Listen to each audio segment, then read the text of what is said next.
தன்னை வேண்டாம் என்று நிராகரித்தவர்களே மீண்டும் நம்மை அழைத்தால் அது வாய்ப்பல்ல, வரலாறு தானே.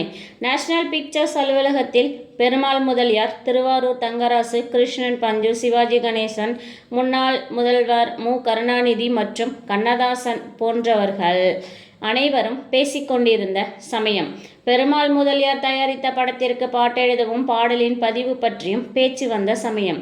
இச்சமயம்தான் கருணாநிதி அவர்களும் திரையுலகில் நுழைந்த தருணம்.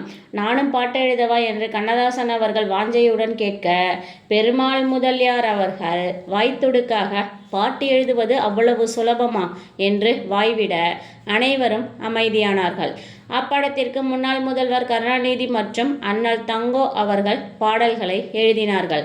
பிறகு கண்ணதாசன் அவர்கள் கவிஞனாகி பிஸியாக இருந்த தருணம் 1972 தான் தயாரித்த தங்கதுரை என்ற படத்திற்கு பாட்டெழுத பெருமாள் முதலியார் அவர்கள் கண்ணதாசனை அழைக்க, கண்ணதாசனும் சந்திக்க வந்தார் பெருமாள் முதலியாரை.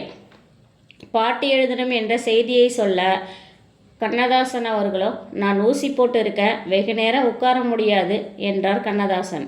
அதனால் என்ன என்று மெத்தை கொண்டு வரப்பட்டு அதில் படுத்துக்கொண்டே பாட்டை சொல்ல, MS விஸ்வநாதன் அவர்களும் டியூன் போட ஆரம்பித்தார். காலமகள் பாதையிலே போடா கண்ணா போ, அங்கு காத்திருக்கு வெற்றி உண்டு போடா கண்ணா போ என்று கண்ணதாசனை பாடிக்காட்ட, அங்கிருந்த பெருமாள் முதலியார், திருவாரூர் தங்கராசு, காசிலிங்கம் போன்ற அனைவரும் தன்னை மறந்து ரசித்து அப்பாடலை கேட்டனர்.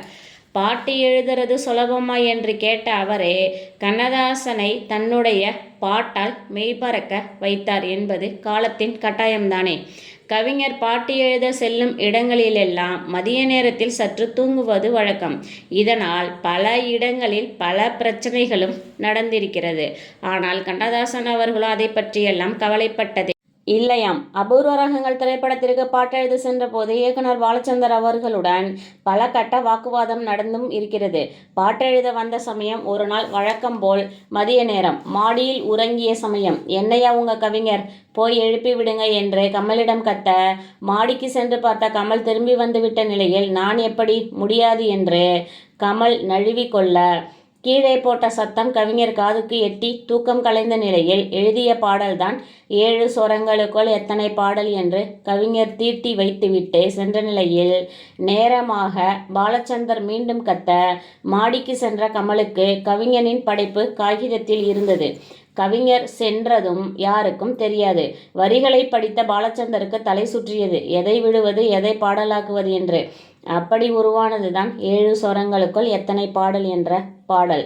இதை போலவே வாகினி ஸ்டூடியோவிற்கு பாட்டு எழுத சென்ற சமயம் அங்கிருந்த கட்டிலில் படுத்திருந்தார். அவரின் அருகிலேயே பட அதிபர் ராமாநாயுடுவும் மற்றவர்களும் அமர்ந்திருக்க, அந்த சமயம் வாகினி ஸ்டூடியோ உரிமையாளர் நாகிரெட்டி வர, கட்டிலில் படுத்திருந்த கண்ணதாசனை கண்டவுடன் கோபம் கொப்பளிக்க, ராமாநாயுடுவை அழைத்து, என்ன பழக்கம், தொழில் செய்யும் இடத்தில் பயபக்தி வேண்டாமா என்றவுடன், அது கவிஞனின் பழக்கம், அவரிடம் நாம் சொல்ல முடியாதே என்று கூறவும், சரி பாட்டு ரெடியாகிவிட்டதா இல்லையா, பாட்டு ரெடி, கொஞ்சம் பெண்டிங், சரி நீங்க போய் பாட்டை கொண்டு வாருங்கள் என்றவுடன், ராமாநாயுடுவும் எடுத்து சென்று காட்டியவுடன் கோபம் கொண்ட நாகிரெட்டி அவர்களே கண்களில் ஒற்றிக்கொண்டு, சரி சரி நான் தெரியாதனமா சொன்ன வார்த்தைகளை கண்ணதாசனிடம் சொல்லிவிடாதே என்றதுடன், மறுநாளே கண்ணதாசனுக்கு புது கட்டில் மெத்தை தலையணை வாங்கி போட்டு விட்டாராம் நாகிரெட்டி அவர்கள்.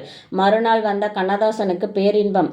என்ன இது, நேற்று பழசு இன்று புதிதாய் இருக்கிறது என்று புன்னகைக்க, அங்கிருந்த ஊழியர்களிடம் கவிஞர் கேட்க, தெரியலைங்கய்யா, ஐயாவே நேரில் வந்து பழசை எடுத்துவிட்டு புதிதாக வாங்கி போட்டு விட்டு சென்றார்.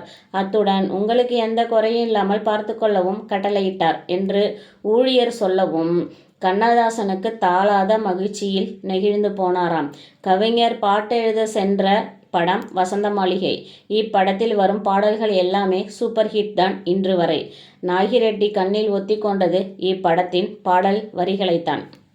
தொடர்ந்து இணைந்திருங்கள் கண்மணி தகவல்கள் சேனலுடன். நன்றி.